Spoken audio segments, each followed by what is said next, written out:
Dans la vie, il faut apprendre à être flexible. Il faut être prête au changement, même si c'est de façon temporaire pour pallier à certaines difficultés. Les amis, alors c'est le parcours inspirant d'une maman travailleuse en congé de maternité. Écoutez cette histoire jusqu'à la fin parce que je suis sûre que ça va t'inspirer toi ou alors ça va inspirer une personne de ton entourage, un de tes proches. N'hésite pas surtout à partager la vidéo et laisser un pouce bleu pour dire j'aime la vidéo. Alors on se retrouve tout de suite juste après le jingle.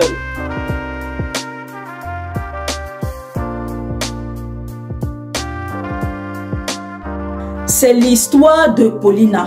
Alors, Paulina ici, c'est à titre indicatif. C'est une maman qui vit au Canada déjà depuis plusieurs années. Alors, Pauline a travaillé dans une entreprise de la place et elle est tombée enceinte. Et durant tout son parcours de grossesse, tout se passait bien, elle travaillait. Et rendue à la fin, lorsqu'elle a accouché, elle est allée en congé de maternité comme plusieurs d'entre les mamans qui vont en congé de maternité. Alors, dans l'entreprise de Paulina, elle avait la possibilité de prendre 1 an de congé de maternité, chose qu'elle a fait. Ça veut dire, durant les congés de maternité, généralement, ici au Canada, plus précisément au Québec, vous êtes payé par le gouvernement. Au Québec, ça s'appelle la RQAP. Et dans d'autres provinces, ça existe aussi, mais certainement sous un autre nom. Donc, Paulina a fait 1 an de congé de maternité. Elle a passé de bons moments avec son petit bébé. Tout était correct. Mais lorsque, à l'approche de ses congés de maternité, c'est-à-dire 2 mois avant la fin de ses congés de maternité, là, ça devient difficile. Pourquoi? Parce qu'elle doit trouver une garderie pour garder son enfant et retourner travailler. Alors, elle commence à faire des recherches. C'était très difficile de trouver la garderie pour garder son enfant. Et vous-même, vous savez, si tu ne trouves pas où est-ce que tu vas garder ton enfant, comment est-ce que tu vas aller travailler chez un employeur? Ça devenait de plus en plus compliqué. Mais étant donné que les jours ne faisaient que passer et les jours que Paulina devait recommencer son travail étaient en train d'arriver, alors elle s'est retrouvée en train de chercher déjà la solution. Si je ne trouve pas la garderie pour mon enfant, comment est-ce que je dois aller travailler? Alors, dans l'entreprise de Paulina, elle avait la possibilité, en dehors de ses 1 an de congé de maternité, prendre 1 an sans solde.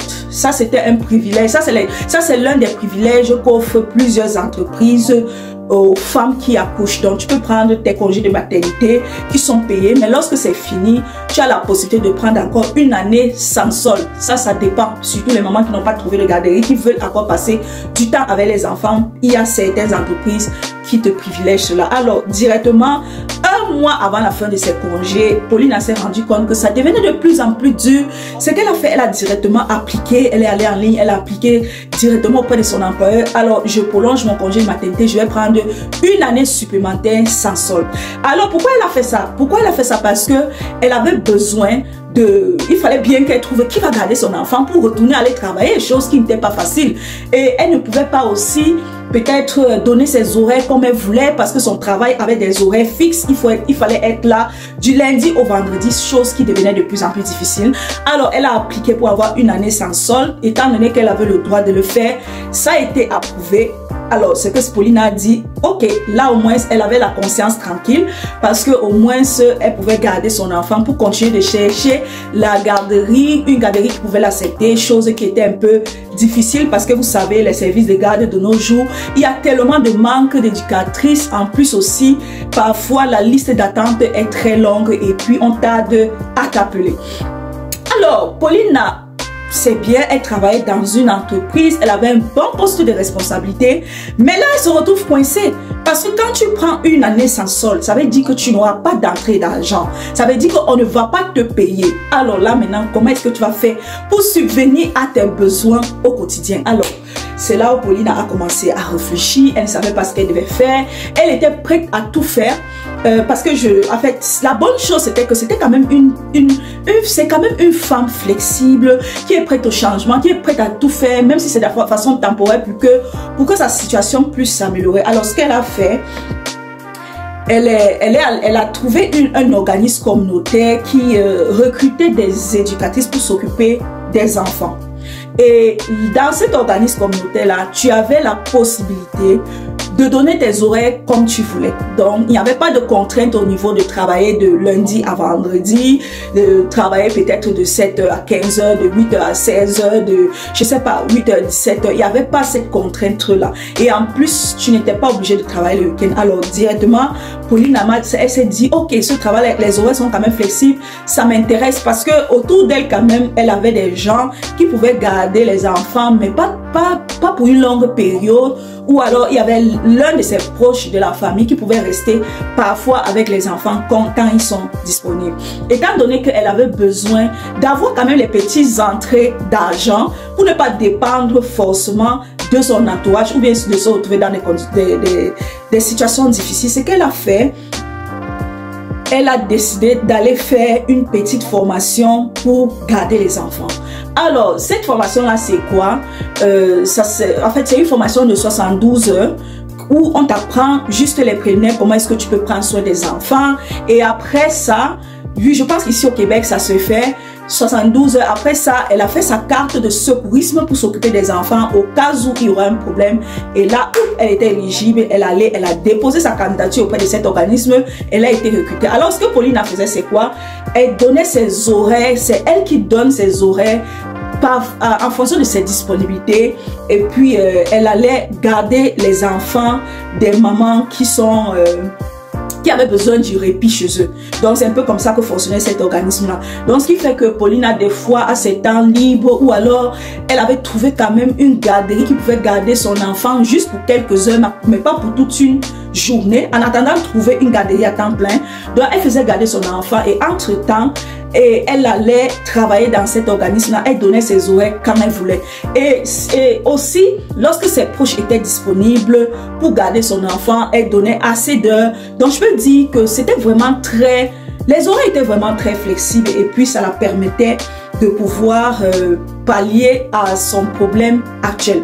Donc, Pauline a fait ce travail pendant un bon bout et puis, disons, environ 7 mois, 8 mois, elle a trouvé une garderie à temps plein qui pouvait garder son enfant. Et directement, elle a sauté sur l'occasion et elle est retournée à son emploi principal. Les amis, pourquoi je vous explique cette histoire? Parce que je sais que ça va inspirer plusieurs d'entre vous. Il y en a plusieurs personnes ici qui se disent que, bon, étant donné que j'occupe une certaine situation aujourd'hui, je ne peux pas me rabaisser, peu importe. Moi, je vous dirais que c'est une grave erreur que vous faites parce que dans la vie, malheureusement, on traverse souvent des situations où parfois on est tellement en joie, parfois on est bien en soi, mais parfois aussi on traverse des situations où on est obligé de se rabaisser pour pouvoir atteindre un certain niveau. Malgré que Pauline a occupé un grand poste de responsabilité dans un bureau de son entreprise de la place, elle n'a pas hésité à se faire une petite formation, aller s'occuper des enfants en attendant que sa situation soit régularisée. Parce qu'il y a plusieurs qui ne le feront pas. Il y a plusieurs d'entre nous qui diront que non, ça ne me convient pas, je ne peux pas aller faire ça. Et ils vont se retrouver comme ça. Et puis, c'est vraiment compliqué pour eux. Donc, si c'est ton cas, si tu as quelqu'un dans ton entourage qui pense ainsi, moi je vous dirais, changez cette habitude de le faire. Parce que on ne sait pas de quoi demain est fait. On ne sait pas aussi, des situations temporaires peuvent nous aider. Et parfois même grâce à cette situation temporaire, on peut trouver des choses qui peuvent être très importantes pour nous dans l'avenir. Donc ça m'a fait un grand plaisir de partager cette histoire avec vous qui va beaucoup vous impacter, qui va beaucoup vous inspirer, qui va beaucoup vous faire comprendre que si tu es dans une situation un peu compliquée, n'hésite pas à te rabaisser.